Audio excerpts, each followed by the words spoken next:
नमस्कार दोस्तों, कैसे हैं आप लोग। मैं ऐसा करता हूं कि आप लोग बहुत अच्छे होंगे और आप लोग की पढ़ाई बहुत अच्छे से चल रही होगी। आज हम लोग चैप्टर 6 शुरू करेंगे जिसका नाम है त्रिभुज।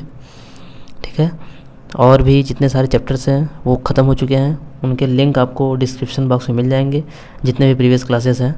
ठीक है, आज हम लोग 6 चैप्टर शुरू कर रहे हैं। चलिए देखिए, शुरू करने से पहले जैसा कि हम लोग हर चैप्टर में करते आए हैं, कुछ बातों को जान लेते हैं जो कि जाननी बहुत ज़रूरी है। देख लीजिए उन्हें। 3 सरल रेखाओं से घिरे हुए आकृति को हम त्रिभुज कहते हैं। ठीक है दोस्तों, 3 सरल रेखाओं से, जैसे मान लीजिए ये रेखा हो गया, ये रेखा हो गया और ये रेखा हो गया। इन तीनों से घिरे हुए आकृति को हम क्या कहेंगे? 3 रेखाओं से घिरे हुए आकृति को हम कहेंगे त्रिभुज।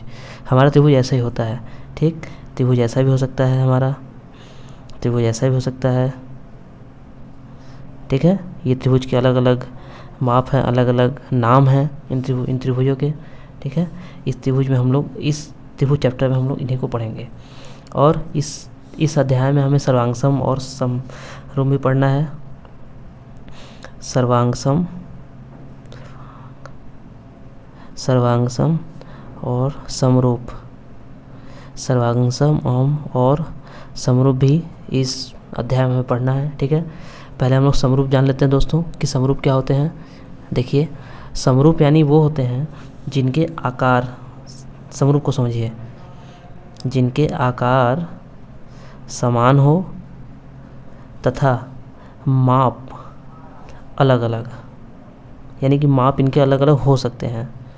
ठीक है दोस्तों, माप इनके अलग अलग हो सकते हैं। जैसे कि मान लीजिए ये त्रिभुज हो गया, ठीक, और ये बड़ा त्रिभुज हो गया, तो ये समरूप है। क्यों समरूप है? क्योंकि इनके आकार समान है, क्योंकि ये भी त्रिभुज है और ये भी त्रिभुज है।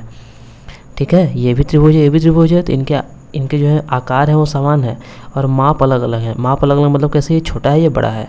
इनका जो रेशियो है, रेशियो सेम होना चाहिए। ठीक है, यानी 1 है तो ये 2 हो, 1 है 2 हो, 1 है 2 हो। ठीक, रेशियो सेम होना चाहिए।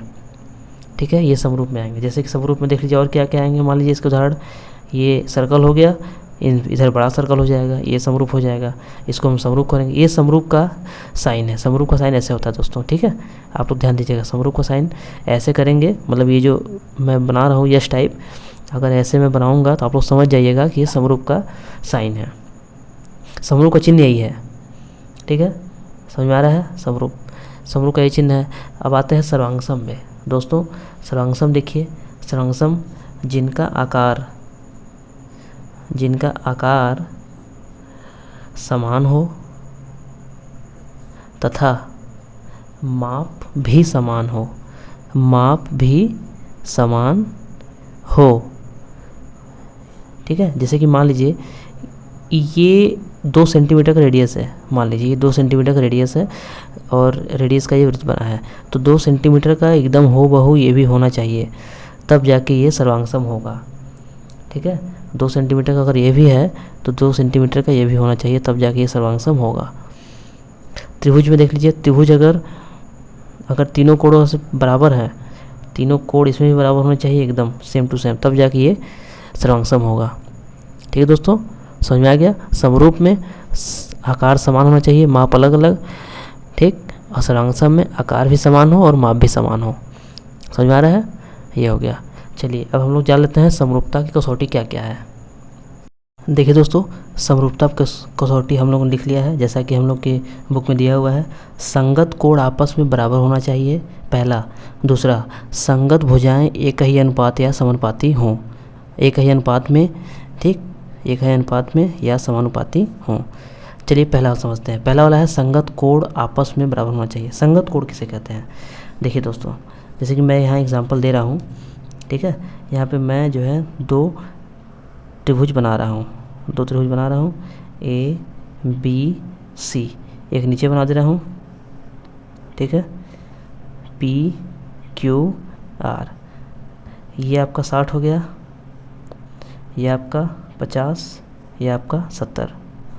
ठीक, ये आपका 50, 60, 70।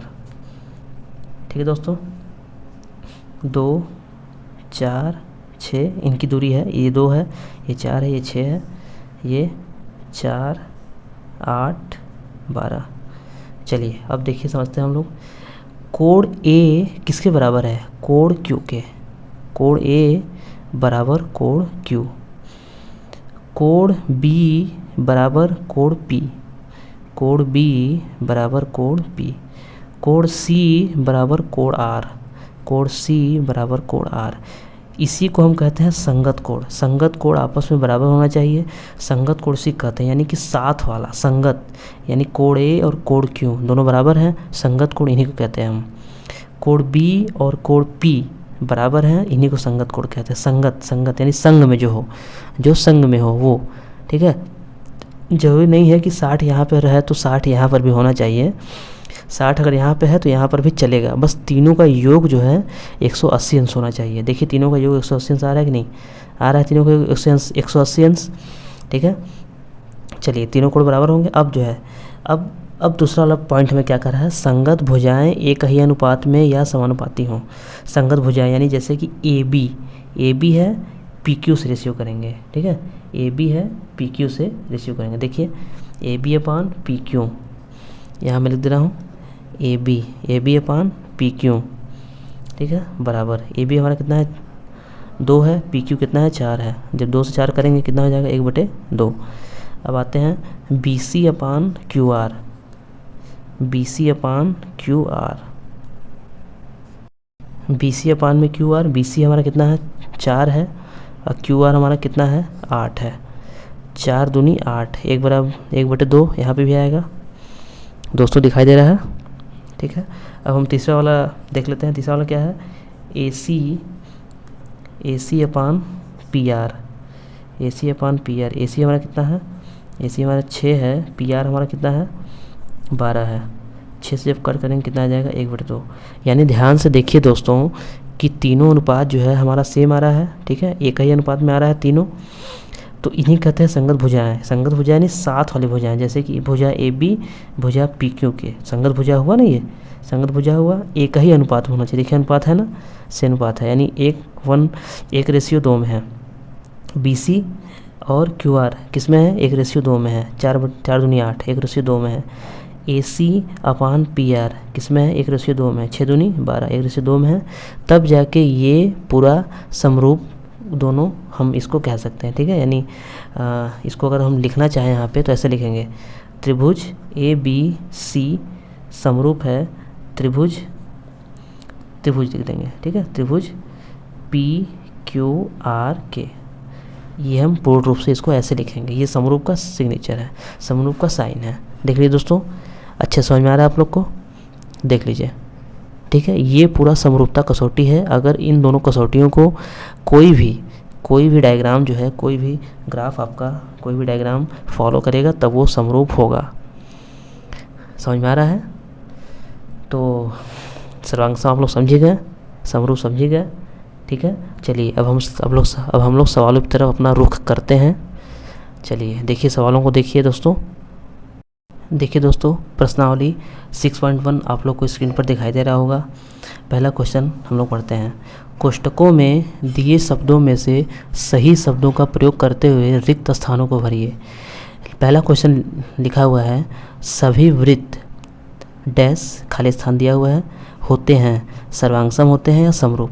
चलिए बताइए, सभी वृत्त होते हैं, हमें बताना है सर्वांगसम या समरूप। इसको हम थोड़ा एग्जाम्पल समझते हैं दोस्तों। देखिए जैसे कि हम लोगों ने एक वृत्त बना लिया और एक इससे बड़ा वृत्त बना लिया और एक इसके बराबर वृत्त बना लिया और एक इतना बड़ा वृत्त बना लिया, ठीक है। अब बताइए, एक और बना लिया, चलिए ये, ठीक है, ये वृत्त हो गया दोस्तों, वृत्त हो गया। अब बोला है सभी वृत्त, सारा वृत्त दिखाई दे रहा है। क्या सारे वृत्त जो है बराबर हैं, यानी कि जिनका त्रिज्या बराबर है? बताइए। इन दोनों का बराबर हो सकता है, लेकिन इन दोनों का जो छोटे वाले हैं इनका तो बराबर होगा नहीं। क्यों? इनका तो बराबर होगा नहीं। ये देखिए थोड़ा बड़ा है, ये उससे छोटा है, ये इससे बड़ा है, इससे बड़ा है, ये भी बड़ा है, ठीक है। तो हम इन्हें सर्वांगसम कह सकते हैं। सर्वांगसम का अभी मैंने क्या बताया था कि सर्वांगसम में क्या होता है, सर्वांगसम में आकार समान होता है और माप भी समान होता है। यानी अगर ये 2 सेंटीमीटर का है तो ये भी 2 सेंटीमीटर का ही होना चाहिए, लेकिन इससे कम दिखा दे रहा है। ये 1.5 सेंटीमीटर का है और ये 2 सेंटीमीटर का है। ठीक है दोस्तों, ये हमारा 3 सेंटीमीटर का है, ये हमारा 3 सेंटीमीटर का लगभग। ठीक है, लगभग ये हमारा 3 सेंटीमीटर का, हमारा ये भी लगभग है। क्यों? तो हमारा इससे हमें क्या समझ में आता है, ये समझ में आता है कि जो वृत्त हमारा है, वृत्त का जो त्रिज्या है, त्रिज्या के कम या ज़्यादा होने से ये सिद्ध नहीं हो जाता कि वो समरूप है, कि वो सर्वांगसम है। ठीक है, कम या ज़्यादा हो तो हम समरूप कहेंगे। समरूप में क्या होता है, माप उनका जो आकार है, आकार समान होना चाहिए, यानी कि वृत्त होना चाहिए। ठीक है, और उनका जो माप है वो अलग अलग होना चाहिए, यानी कि जो अगर छोटा भी है तो चल जाएगा। तो इन्हें हम क्या कहेंगे, समरूप। क्या कहेंगे, समरूप। क्या कहेंगे, समरूप। ठीक है दोस्तों, तो आप लोग पता चला कि ये सर्वांगसम क्यों नहीं है। ठीक, चलिए यहाँ हम लोग लिख देंगे समरूप, पहले वाले में क्या हो जाएगा, समरूप। ठीक है, नेक्स्ट देखते हैं। सेकंड में लिखा है सभी वर्ग होते हैं समरूप या सर्वांगसम। सेम पैटर्न पे बोला है, तो सेम पैटर्न जब बोला है तो सभी वर्ग, वर्ग आप लोग को पता ही है वर्ग कैसे होते हैं। देख लीजिए वर्ग, वर्ग ऐसे होते हैं। क्यों, ये वर्ग हैं, तो अगर इससे बड़ा हम बना दिए तो फिर वही मैटर फंसेगा कि इनको हम सर्वांगसम तो कह नहीं सकते हैं, क्योंकि ये छोटा है ये बड़ा है। ठीक है, ये मान लीजिए 2 सेंटीमीटर का पूरा चारों है, ये लगभग 3 सेंटीमीटर का पूरा चारों भुजा इसको है। ठीक है, तो हम इन्हें समरूप ही कहेंगे ना, सर्वांगसम तो कह नहीं सकते हैं। ठीक, तो इसमें भी समरूप हमारा सही हो जाएगा, समरूप टिक कर लीजिएगा आप लोग। चलिए थर्ड देखिए, सभी डैश त्रिभुज समरूप होते हैं। सभी त्रिभुज समरूप हम कह सकते हैं। सभी त्रिभुज समरूप कौन होंगे, समद्विबाहु या समबाहु। तो पहले चलिए समद्विबाहु समझ लेते हैं और समबाहु समझ लेते हैं। देखिए पहले हम लोग समबाहु त्रिभुज जान लेते हैं, फिर समद्विबाहु त्रिभुज। समबाहु त्रिभुज यानी कि ऐसा त्रिभुज जिनमें तीनों भुजाएं बराबर हों, जिनमें तीनों भुजाएं बराबर हों। ठीक है दोस्तों, जैसे कि ये देख लीजिए, ये हो गया त्रिभुज फर्स्ट, ये हो गया त्रिभुज सेकंड। ठीक है, देखिए बताइए इन दोनों में त्रिभुज, देखिए तीनों भुजाएं बराबर है कि नहीं, बराबर है ना, तीनों भुजाएं, तीनों भुजाएं बराबर है, तो ये हुआ समबाहु त्रिभुज। समद्विबाहु त्रिभुज देख लेते हैं कैसे होता है दोस्तों। समद्विबाहु त्रिभुज में देखिए ये वाला लंबा हो जाएगा, ये वाला लंबा हो जाएगा और ये पतला हो जाएगा, यानी ये दोनों भुजाएं बराबर हैं, लेकिन जो तीसरी भुजा है वो बराबर नहीं है। देखिए बराबर है इसके, यानी कि ये बड़ा है ये छोटा हो गया है। ठीक, ऐसे इसको बना लेते हैं। ये हमारा हो गया समद्विबाहु त्रिभुज। ठीक है दोस्तों, ये हमारा समबाहु त्रिभुज जिनमें तीनों भुजाएं बराबर हों और समद्विबाहु त्रिभुज में 2 भुजाएं बराबर हों। क्वेश्चन कह रहा है कि सभी त्रिभुज समरूप होते हैं। सभी त्रिभुज समरूप होते हैं कौन, समद्विबाहु त्रिभुज या समबाहु त्रिभुज, बताइए। तो इसका आंसर क्या होगा बताइए। समबाहु त्रिभुज समरूप होंगे, समद्विबाहु समरूप होंगे नहीं, क्योंकि ये तो छोटा बड़ा हो सकता है, या ये इसका तरीका भी अलग हो सकता है दोस्तों। देखिए ऐसे करके ये ऐसे भी हो सकता है, तो क्या ये समरूप हो रहा है, ये भी तो समद्विबाहु त्रिभुज ही है, ये भी तो समद्विबाहु त्रिभुज ही है। तो क्या बताइए, ये इससे ये समरूप हो रहा है, बिल्कुल समरूप नहीं हो रहा है, इससे बिल्कुल समरूप नहीं हो रहा है। ठीक, लेकिन ये तो किसी भी कंडीशन में ये तो ऐसा ही होगा, क्योंकि तीनों भुजाएं बराबर करना है तो हम इसको ऐसे ही बनाएंगे, तो ये क्या होगा, समरूप होगा। ठीक है दोस्तों, समझ में आ रहा है। हाँ, अगर समद्विबाहु त्रिभुज लेंगे तो ये भी हमारा जो है समद्विबाहु त्रिभुज, ये भी हमारा हो जाएगा। देखिए ये भी समद्विबाहु त्रिभुज है, तो क्या ये भी समरूप होगा, नहीं होगा। ठीक है, तो हमारा समबाहु त्रिभुज ही समरूप होगा। चलिए क्वेश्चन नंबर नेक्स्ट देखते हैं। नेक्स्ट लिखा है भुजाओं की समान संख्या वाले 2 बहुभुज, भुजाओं की समान संख्या वाले 2 बहुभुज समरूप होते हैं यदि उनके संगत कोण क्या हों, पहले बराबर हों और उनकी भुजाएं समानुपाती हों। ठीक है, पहले वाले में बराबर होगा, दूसरे वाले में समानुपाती होगा। ठीक है दोस्तों, आप लोग फिलअप कर लीजिएगा, पहले वाले में बराबर होगा, दूसरे वाले में समानुपाती होगा। चलिए नेक्स्ट देखते हैं दूसरा क्वेश्चन नंबर दूसरे का, निम्नलिखित युग्मों के 2 भिन्न भिन्न उदाहरण दीजिए। यानी कि समरूप आकृतियों का 2 अलग अलग उदाहरण देना है और ऐसी आकृतियाँ जो समरूप नहीं हैं उनका उदाहरण देना है। चलिए देख लेते हैं, हम लोग दे लेते हैं दूसरे का पहला। देखिए दोस्तों, दिखाई दे रहा है दो समरूप आकृतियाँ। समरूप आकृतियों को हमें बनाना है। चलिए पहला हम लोग बना लेते हैं। पहला बना लीजिए आप लोग, वर्ग बना लीजिए। ठीक है, ये आपका 1 सेंटीमीटर का है। चारों भुजाएं इसकी 1 सेंटीमीटर है। 1 सेंटीमीटर, 1 सेंटीमीटर, 1 सेंटीमीटर। ठीक है, हम लोग यहाँ पे थोड़ा सा इससे बड़ा बना लेते हैं, हल्का सा। दिखाई दे रहा है, ये 1.5 सेंटीमीटर का है। कितना है? 1.5 सेंटीमीटर का। ठीक है, 1.5 सेंटीमीटर का है ये। ध्यान दीजिएगा, जो वर्ग होता है उसका अंतर का जो कोण होता है वो 90 अंश का होता है। ठीक है, ध्यान दीजिएगा। ठीक, तो ये हमारा समरूप हो गया। समरूप होगा कि नहीं दोस्तों?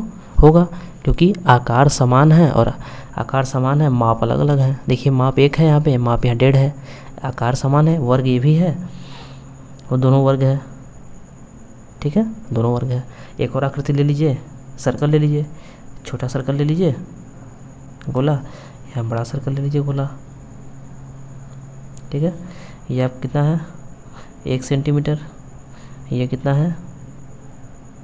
2 सेंटीमीटर। ठीक है, ये भी समरूप होगा दोस्तों। ये क्या है? वृत्त है। क्या है? वृत्त है। ठीक, देख लीजिए, ये आपका दो आकृति हो गया। एक आकृति है, एक आकृति है, दोनों समरूप आकृतियाँ हो गया। ठीक है, इसको अपने कॉपी में बना लीजिएगा आप लोग। चलिए नेक्स्ट लिखा है, देखिए दोस्तों, सेकंड वाला जो है लिखा है ऐसी आकृतियाँ जो समरूप नहीं है। तो समरूप नहीं है तो इसमें कुछ सोचना नहीं है, हम लोग कुछ भी बना सकते हैं। एक आप गोला बना दीजिए और एक वर्ग बना दीजिए। क्यों? देखिए समरूप नहीं है ये, ऐसे कर दीजिए। ये आपका 1 सेंटीमीटर, 1 सेंटीमीटर, ये वर्ग हो गया। ठीक, समरूप नहीं है। यहाँ पे आप बना दीजिए, त्रिभुज बना दीजिए। यहाँ त्रिभुज बना दीजिए यहाँ पे, और यहाँ बना दीजिए आप आयत बना दीजिए। ठीक है, आयत बना दीजिए, ये भी समरूप नहीं है। आयत, ये त्रिभुज, इसे भी लिख लीजिए। और वृत्त, ठीक है, ये भी समरूप नहीं है। बस हो गया। ठीक है दोस्तों, चलिए नेक्स्ट क्वेश्चन नंबर 3 दिखाई दे रहा है आप लोग को स्क्रीन पर। देखिए लिखा है, बताइए कि निम्नलिखित चतुर्भुज समरूप है या नहीं। यानी जो दो चतुर्भुज दिया हुआ है, ठीक है, दिखाना है समरूप है या नहीं। चलिए देख लेते हैं हम लोग। क्वेश्चन नंबर 3 का हल हम लोग देखेंगे। ठीक है, आप लोग को फिगर दिखाई दे रहा होगा। तो समरूपता की कसौटी का 2 कंडीशन क्या है? पहला ये कि संगत कोण बराबर होना चाहिए, और दूसरा ये कि इनकी संगत भुजाएं एक ही अनुपात में हो या समानुपाती होनी चाहिए। ठीक है, तो पहले हम लोग संगत कोण देख लेते हैं कि बराबर है कि नहीं। कोण P, क्या कोण A के बराबर है? बताइए कि किसी तरह से ये बराबर दिखाई दे रहा है? बिल्कुल दूर दूर तक नहीं दिखाई दे रहा है। ठीक है, नॉट इक्वल टू कोण Q, नॉट इक्वल टू कोण B, ये भी बराबर नहीं है। कोण R, नॉट इक्वल टू कोण C, कोण S, नॉट इक्वल टू कोण D। ठीक है, संगत कोण तो बराबर नहीं है, यानी कि पहला कंडीशन गलत। जब पहला कंडीशन गलत तो यहीं पे हमारा सवाल गलत हो गया, मतलब कि यहाँ पे हमारा सवाल ये हो गया कि समरूप नहीं है। ठीक है, हालांकि हम दूसरा वाला भी सिद्ध करके देखेंगे। दूसरा वाला क्या है हमारा कहना कि उनकी भुजाएं यानी PQ अपॉन में AB, PQ 1.5, AB हमारा कितना है 3 है, कट करेंगे 1/2। ठीक है, इसको देख लेते हैं। QR अपॉन में BC, QR 1/5 है, 3 है, यानी 1/2, यानी कि लगभग सभी 1/2 आएगा।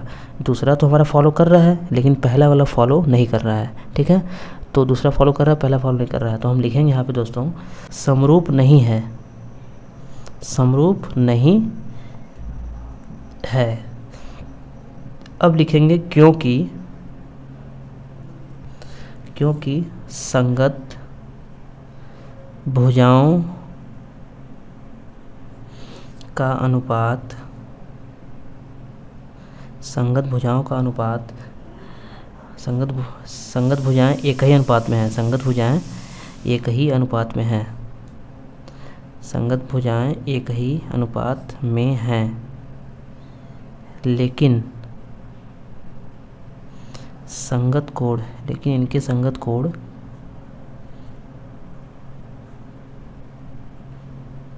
बराबर नहीं है, बराबर नहीं है, इसलिए यह आकृति